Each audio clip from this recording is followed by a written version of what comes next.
তোমরা সবাই আগের ভিডিওতে দেখেছো আমি দিদি বাড়িতে এসেছি। হঠাৎ করে দিদি বাড়ি কেন আসলাম তোমাদেরকে অবশ্যই জানাবো। আমি ভিডিও করে রেখেছি, শুধু সময় পাচ্ছি না এডিট করার। যেহেতু অনেকদিন পর দিদি বাড়ি আসলাম, তাই কখন যে সময় পার হয়ে যাচ্ছে গল্প গুজবে তাই বুঝতেই পারা যাচ্ছে না। যাক সেসব কথা বাদই দাও। আজ সন্ধ্যাবেলায় আমি আর ডিঙ্কা গিয়েছিলাম একটু ঘুরু করতে। সন্ধ্যা হতে না হতেই ডিঙ্কা আমার কাছে বায়না শুরু করে যে পার্কে যাবে ঘুরতে। আসলে কি বলতো, যত বড় হচ্ছে ডিঙ্কা তত ওর পড়াশোনার চাপটাও বাড়ছে, তাই ও সচরাচর আসতে পারে না এই পার্কে ঘুরতে। তাই আমি আর ডিঙ্কা চলে আসলাম দেখো পার্কের মধ্যে। আর ও তো চারিদিকে শুধু দৌড়াদৌড়ি করে বেড়াচ্ছে, এত খুশি, কতদিন পর এসছে ও পার্কে। সত্যি আমাদের ছোটবেলার দিনগুলো মনে পড়লে মনে এত আনন্দ হয় যে কত হই হুল্লোড়, কত মজাই না করেছি এককালে। এখন আর সেই সব দিনগুলো তো আর কখনোই ফিরে পাবো না। তাই মাঝে মাঝে আফসোস হয় যে ছোট ছিলাম, ভালোই ছিলাম, না কোনো কিছু নিয়ে টেনশন ছিল, না কোনো কিছু ভাবনা চিন্তা ছিল, কত ভালোই না ছিল। আর যত দিন যাচ্ছে তত মাথায় টেনশন, আরো কত কি চিন্তা ভাবনা। বলবো সবার লাইফে কিছু না কিছু প্রবলেম থাকে, আমার লাইফে বহুত প্রবলেম, শুধু তোমাদের সাথে শেয়ার করি না, এটাই যা। আর অনেকদিন পর দিদি বাড়ি এসে সত্যি মনটা অনেক ভালো লাগছে। আর কি বলতো, আমাদের পানাগড় বাজারে তো তেমন ঘোরার কোনো জায়গা নেই। আর দিদি বাড়ি বিশ্বাস করবে না, এত সুন্দর সুন্দর জায়গা আছে না ঘোরার, অনেক সুন্দর সুন্দর জায়গা। কাল যেহেতু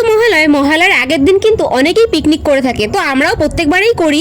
এবারেও ভেবেছিলাম করব, কিন্তু সবাই রাজি হচ্ছিল না, কেউ কেউ বলছে করবে, কেউ করবে না, তার জন্য আর পিকনিক করা হলো না।